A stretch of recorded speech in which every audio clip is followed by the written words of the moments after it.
James was enjoying his life on the island of Sodor, but he still had a lot to learn.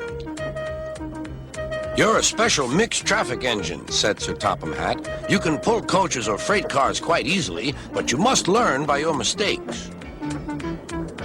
James knew what Sir Topham Hatt meant. He could well remember that dreadful accident on his first day. "Be careful with the coaches, James," said kind little Edward. "They don't like being bumped." Everyone came to admire James. "I'm really a splendid engine," he thought, and suddenly let off steam. Whoosh! A shower of water fell on Sir Topham's nice new top hat. Just then the conductor blew his whistle, and James thought they had better go. Go on," he puffed to Edward. Don't push," replied Edward. The coaches were grumbling too. Don't go so fast. But James didn't listen.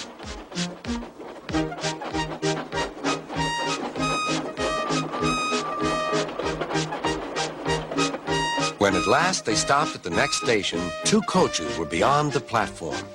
They had to go back to let the passengers out. But no one seemed to know about Sir Topham's new hat, so James felt happier.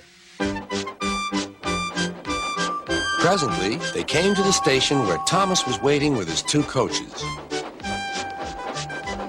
"Hello, James," said Thomas. "Feeling better? That's good." "Oh, that's my conductor's whistle. I must go. I don't know what Sir Topham Hatt would do without me to run this branch line." And he puffed off importantly. Edward and James passed the field where James had had his accident. The fence was mended and the cows were back again.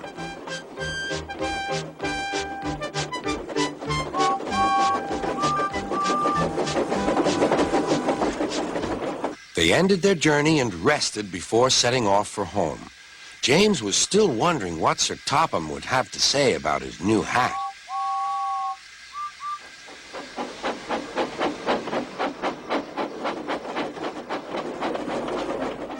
Next morning, he spoke severely to James. "If you can't behave, I shall take away your red coat and have you painted blue." James didn't like that at all.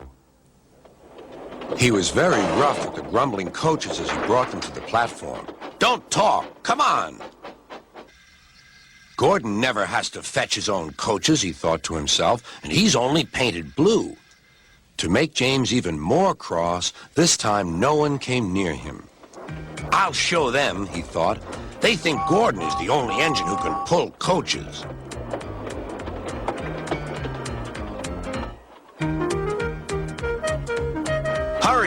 Hurry, puffed James. You're going too fast, replied the coaches. James laughed and tried to go faster, but the coaches wouldn't let him. We're going to stop.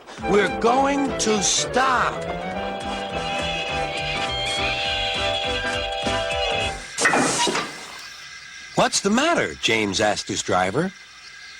The brakes are on. Leak in the pipe, most likely. You've banged the coaches enough to make a leak in anything.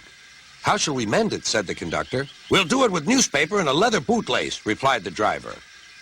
Well, where is the bootlace coming from? Asked the conductor. Ask the passengers, said the driver. You have a leather bootlace there, said the conductor to a smartly dressed man. Please give it to me.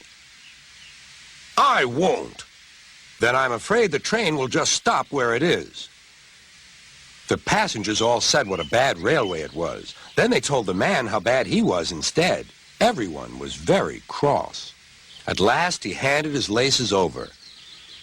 The driver tied a pad of newspaper tightly round the hole in the brake pipe, and James was able to pull the train.